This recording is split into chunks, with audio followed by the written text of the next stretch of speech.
Hello, have a very nice day. मुझे याद है जब रामायण सीरियल चला ना दूरदर्शन पर, उन दिनों सिर्फ दूरदर्शन ही था हिंदुस्तान में, और कोई प्राइवेट चैनल्स थे नहीं। बड़ा फेवरेट हुआ था रामायण सीरियल, रामानंद सागरवाल। उसके बाद कई दूसरे भी बने, चले नहीं, फेल हो गए बड़ी बुरी तरह से। अभी अभी एक फिल्म भी बनी थी, रामायण पर ही बनी थी, उसका नाम रखा आदि पुरुष। इधर से आई और उधर गई, खत्म। कोई बात करने के लिए तैयार नहीं। लोगों को पता ही नहीं कि आदि पुरुष नाम की एक फिल्म बनी थी जो एक्चुअली रामायण ही थी। तो बहुत से जुनूनी लोग टाइम टाइम पर अनेक प्रकार का जुनूनी काम करते रहते हैं। जिस वक्त रामायण चल रही थी उस वक्त बहुत सारे मैंने देखा कि लगभग 30 का एपिसोड हो चुके होंगे शायद उनके रामायण के। तो पूरे देश में एक दौर सा चला, 15-16 साल से 25 साल तक के जो लड़के या लड़कियां, दोनों ही कहता हूं, हाथ में त्रिशूल डाल के घूमा करते थे।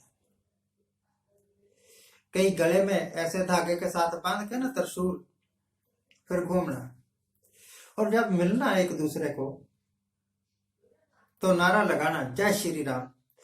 और नारा ऐसे जैसे हम कह देते हैं नमस्ते जी, सत श्री अकाल जी, ऐसे नहीं, ऐसे जैसे अटैकिंग मोड में कि जय श्री राम अगर इसके मुंह से नहीं निकला तो ये फना हो जाएगा। आफ्टर ऑल जो चीज बनती है वो खत्म भी होती है। रामायण सीरियल भी एक दिन खत्म हो गया और उसके 2 महीने बाद जय श्री राम कहने वाला तबका और गले में और हाथों में त्रिशूल धारण करने वाला तबका, वो भी गायब हो गया। भूल गए त्रिशूल त्रिशाल क्या है क्या नहीं। जिस वक्त एक आंदोलन सा चल रहा था इधर राजस्थान में, उस वक्त पता नहीं टीवी चैनल वालों को काम ही कुछ नहीं है, ऐसे बेहुदा बयानात और ऐसे बेहुदा एक्टिविटीज वो जो है ना प्रमोट करने में लग जाते हैं, इंटरव्यू लेने लग जाएंगे। एक रानी झांसी ब्रिगेड बन गई और एक आर्मी बन गई, पता नहीं ग्रीन आर्मी थी भाई या क्या था, मराठा प्रोटेक्शन आर्मी थी, पता नहीं ऐसे था कुछ। गुज्जर आंदोलन के आसपास की बात है। तो उन्होंने हाथ में तलवारें लेकर चलना, रानी झांसी ब्रिगेड की लड़कियों ने हाथों में तलवारें लेकर चलना। मैं हैरान हुआ करता था कि खुदा न खास्ता अगर गलती से भी ये तलवार किसी को लग जाए और बदकिस्मती से वो बंदा मर जाए, तो ये रानी झांसी ब्रिगेड हो या कोई भी ब्रिगेड हो या आम आदमी हो, कानून तो पीछा नहीं छोड़ता भाई। मैंने देखे ऐसे 2-4 चांसेस हैं जिन्होंने गुस्से में आके एक दूसरे पर अटैक किया और बंदा मर गया, पूरा परिवार बर्बाद हो गया, जिंदगी जेल में सड़ते सड़ते खत्म हो गई। आपने कभी नहीं देखा होगा कि किसी नेता, किसी लीडर का बेटा या बेटी किसी आंदोलन में शहीद हुआ हो या उसको पुलिस घसीटते हुए पकड़ के ले गई हो और उसकी खूब कुटाई पटाई की हो। गरीब मारे जाते हैं। लीडर्स की बातों में ऐसा पता नहीं नशा होता है, जो भी सुनते हैं वो उनके दीवाने हो जाते हैं। जैसे दीवाने हो गए थे, हर एक आदमी बोलने लग गया था जय मोदी मोदी, हर हर मोदी, घर घर मोदी, पता नहीं क्या। और आजकल भी यही हो रहा है। मोदी गुजरात में ये मोदी अयोध्या में ये कर रहे हैं, मोदी अयोध्या में ये कर रहे हैं, मोदी प्राण प्रतिष्ठा कर रहे हैं, मोदी मंदिर का उद्घाटन कर रहे हैं, मोदी एयरपोर्ट का उद्घाटन कर रहे हैं, जो वर्षों से चल रहे हैं ना रेलवे स्टेशन, उनका भी उद्घाटन कर रहे हैं, जो सड़कें वर्षों से चल रही है ना उनका भी उद्घाटन कर रहे हैं। हम समझते हैं इनकी मजबूरी है, हम समझते हैं कि इलेक्शन जीतने के लिए कुछ ना कुछ करना पड़ेगा। तो पिछले 9-10 साल थे, आपने किया क्यों नहीं? क्यों नहीं किया? सबसे बड़ी एक उपलब्धि है मोदी साहब की मेरी निगाह में, और वो उपलब्धि है कि इनके राज में फॉरेन डेब्ट, विदेशी कर्ज हिंदुस्तान पर 5 गुना बढ़ गया है, 5 गुना बढ़ गया। और यह विदेशी कर्ज कैसे उतरेगा या नहीं उतरेगा ये बात अलग है।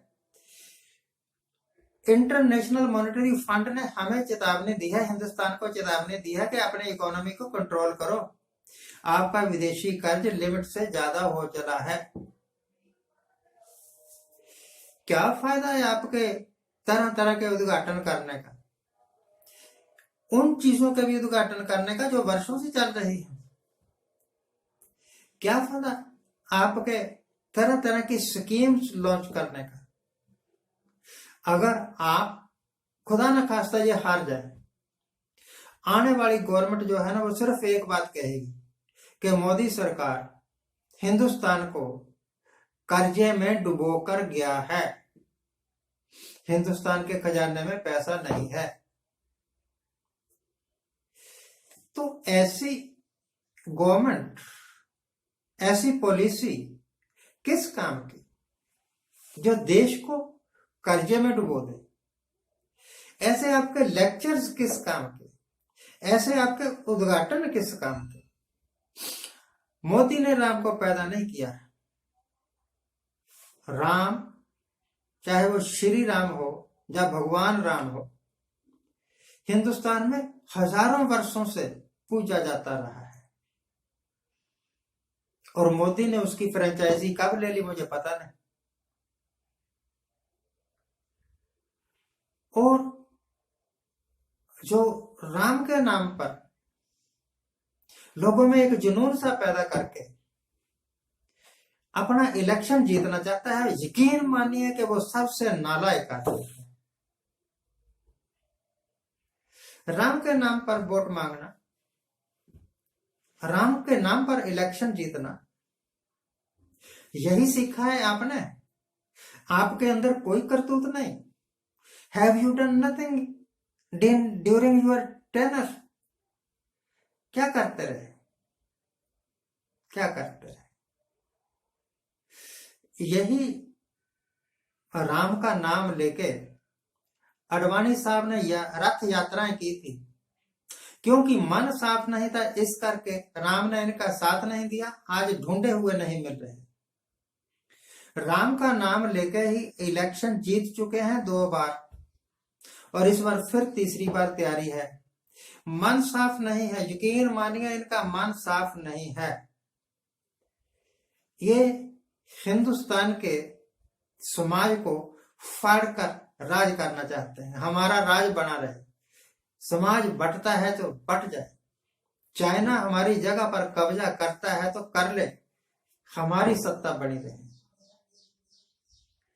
तो अगर सचमुच राम है, अगर सचमुच हनुमान है, अगर सचमुच भगवान है, और आप उसको इस तरह बेवकूफ बना रहे हैं, तो उसका कहर जब बर्पा होगा आप ढूंढे हुए नहीं मिलेंगे। हिंदुस्तान के लोगों, अपनी आत्मा की आवाज सुना करो, अपने मन की बात सुना करो। इन लीडर्स के भाषण आपका भविष्य बनाने के लिए नहीं है, ये अपना भविष्य बनाने में लगे हुए हैं। Thank you very much for watching, keep watching, please subscribe my channel.